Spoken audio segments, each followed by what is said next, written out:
So why does your calmness rattle a narcissist? Why does you being calm, cool, and collected get on a narcissist's nerves? Why does it make them go crazy sometimes? Why can't they just handle it when you are calm?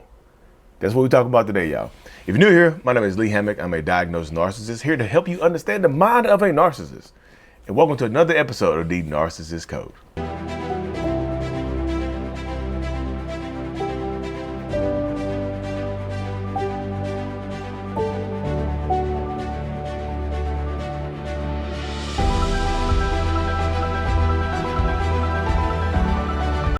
Boom. Welcome back, folks. Welcome back. Yes. So, calm, cool, collected. CCC, right? CCC. Calm, cool, and collected. Why does you being calm mess with a narcissist's head?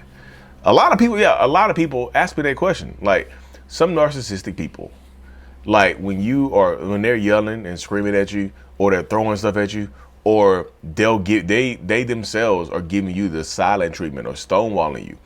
Why don't they like it when you are just calm and not and are acting or unbothered? Why does that get on their nerves? So one of the main reasons why this gets on narcissists' nerves is because you are in control. Your calmness means that you are in control. I said it, y'all. You being calm, you being cool, you being collected means that you are in control of the situation. Narcissistic people, one of the reasons why narcissists give you the silent treatment and rage out on you and scream at you and yell at you and try to instill fear in you is because they want to be in control. They want to feel like they have some type of power over you and whatnot. So when you are cool, calm, and collected, when you are not reacting to their abuse, when you are not giving them your emotional energy, they can lose their minds, right? And a lot of times this happens. Y'all probably hear it, if you haven't heard it before, the gray rock technique, when you remove all your emotional energy, when you're almost always calm, and you never, I'm gonna say never because I can't speak in absolutes, right? When you are when you are rarely giving them any type of energy outside of the necessary reactions, outside of the necessary communication, outside of the necessary talk and whatnot. When you are doing that, it makes a difference. It makes sense, right? So as we keep going along, as you keep trying to survive and thrive, understand that your calmness is you being calm is a weapon. It's like when you are zen, it is a weapon against them. It is. And no, you're not trying to hurt them. This is not me trying to say, well, Lee, I don't want to hurt them. No, you're not. Think about it. How is you being calm is not going to hurt them.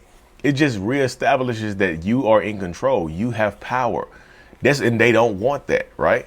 They don't want you to feel like you have any type of power or dominion or any type of autonomy within the relationship space. So a lot of them are going to react this way. A lot of them are going to say and do this type of stuff because they feel like it benefits them in some way, shape, or form. This is the mind of a manipulator. This is the mind of a narcissistic person. This is the mind of a toxic person, right? This is how they go about doing things. So I'll say that to say this right here, y'all.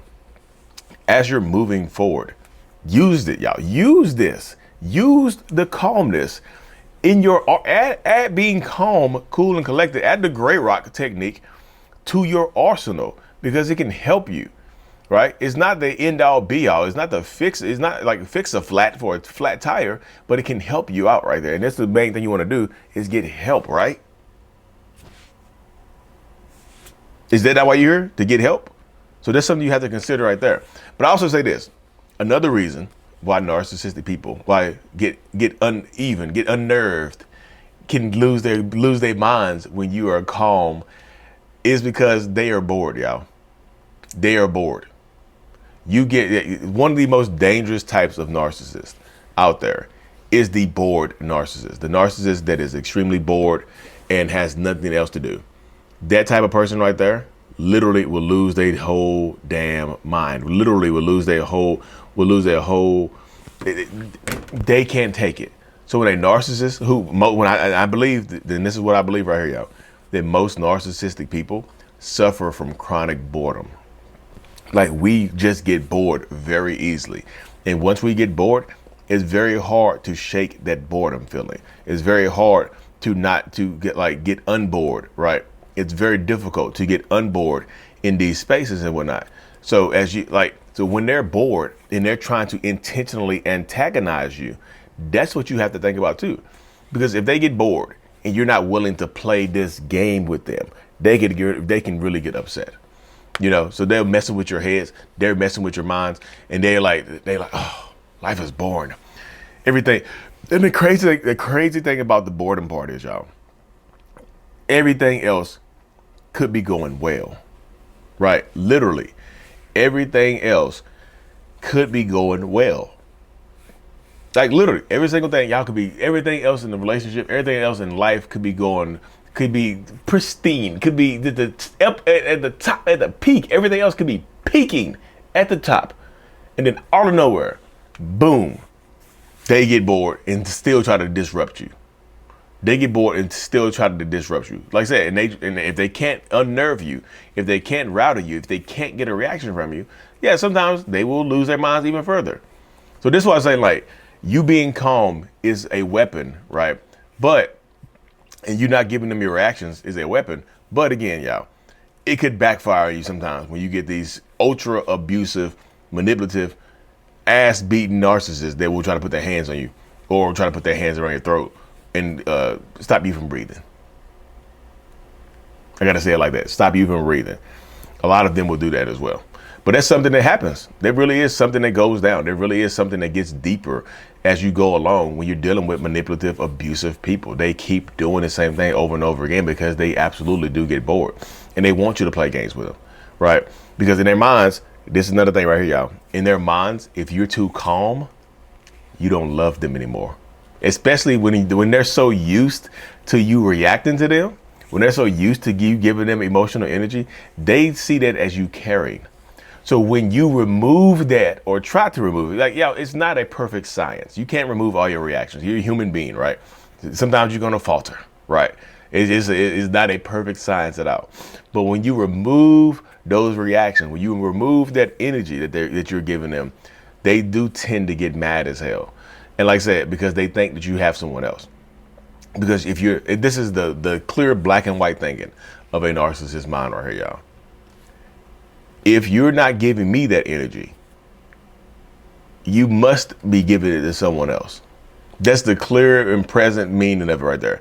If you're not giving me the energy, you must be giving it to someone else. Somebody else must be getting this energy. Somebody else must be taking it. Like I said, you must be giving it to somebody else. So it's just they can get very paranoid. And when they get paranoid, the more paranoid they get, the more dangerous they can become. And I think everybody can attest to that. The more paranoid your narcissistic partner gets, the more dangerous that they can become. Because they be losing their damn minds. They don't know how to act. They don't know how to react. They don't know how to treat you. They don't know how to do a lot of just normal human functions, right? And that can be to the detriment of everybody else that's dealing with this person. They can keep doing this type of stuff over and over again.